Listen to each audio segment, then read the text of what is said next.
വയനാട് നരഭോജി കടുവ ചത്തു. പിലാക്കാവിലാണ് ഒരു വീടിന്റെ പിറകുവശത്ത് കടുവ ചത്തതായി കണ്ടെത്തിയത്. വയനാട് പഞ്ചാരമുക്കിലെ ജനങ്ങളുടെ ആശങ്ക ഇതോടെ ഒഴിഞ്ഞു. അവർ വളരെ സന്തോഷത്തിലാണ്.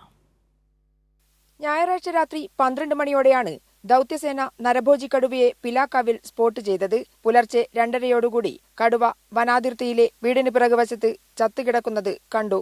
വെറ്റിനറി സർജൻ അരുൺ സക്കറിയുടെ നേതൃത്വത്തിലുള്ള സംഘം പിലാക്കാവിലെത്തി കടുവയുടെ ജഡം ബേസ് ക്യാമ്പിലേക്ക് കൊണ്ടുവന്ന് പ്രാഥമിക പരിശോധന നടത്തി. കടുവയുടെ ശരീരത്തിൽ മുറിപ്പാടുകൾ ഉണ്ടായിരുന്നു. കഴുത്തിലേറ്റ ആഴത്തിലുള്ള മുറിവാണ് മരണകാരണം ആവാൻ സാധ്യതയെന്ന് അരുൺ സക്കറിയ മാധ്യമങ്ങളോട് പറഞ്ഞു. നരഭോജി കടുവ തന്നെയാണ് ചത്തത് എന്ന കാര്യവും അരുൺ സക്കറിയ സ്ഥിരീകരിച്ചിട്ടുണ്ട്. ഒരു വീടിന്റെ സൈഡിൽ ഡെത്ത് ആയിട്ട് കണ്ടിട്ടു. നല്ല ഫൈറ്റ് വുണ്ടുണ്ട്, നല്ല കോൺഫ്ലിക്റ്റ് ഇഞ്ചുറി ഉണ്ട്, വേറെ ടൈഗറായിട്ടുള്ള ഇഞ്ചുറി ഉണ്ട്. ID പ്രൂവ് ചെയ്തു, സെയിം ടൈഗർ തന്നെയാണ്.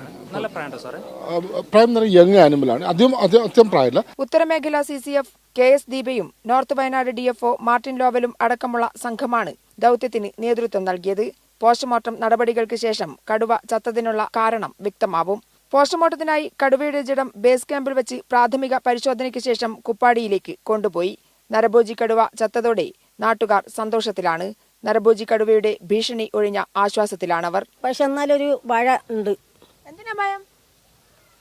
അത് അങ്ങനെയാണല്ലേ, കാടിന്റെ ഉള്ളിലല്ലേ, ബൗണ്ടറിന്റെ ഉള്ളിലാണ് വീട്. അപ്പൊ അതിലൊരു ചെറിയൊരു പേടി ഇപ്പോഴും ഉണ്ട്. ഇപ്പൊ കടുവ ചത്തു എന്ന് പറഞ്ഞപ്പോഴോ? കടുവ ചത്തുപോകുന്ന സന്തോഷമുണ്ട്. പിന്നെ 3 ദിവസം പുറത്തിറങ്ങണ്ട എന്ന് പറഞ്ഞിട്ട് ഒരു ഇതുണ്ടായി. അപ്പൊ ഇന്ന് അത് എന്തായാലും പുറത്തിറങ്ങാൻ കഴിഞ്ഞാൽ സന്തോഷമുണ്ട്. വയനാട് കടുവയുടെ സാന്നിധ്യമുണ്ടെന്ന് ആശങ്ക ഉയർന്ന സ്ഥലങ്ങളിൽ ദൌത്യസേന തിരച്ചിൽ തുടരും. പഞ്ചാരക്കൊല്ലിയിലെ നരഭോജി കടുവ ഭീതി ഒഴിഞ്ഞു.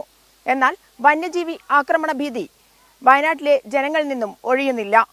അവർക്കായി പ്രത്യേക പാക്കേജുമായി എന്നും കൂടെയുണ്ടാവും എന്ന് തന്നെയാണ് വനമന്ത്രി ഉറപ്പു നൽകിയിരിക്കുന്നത്.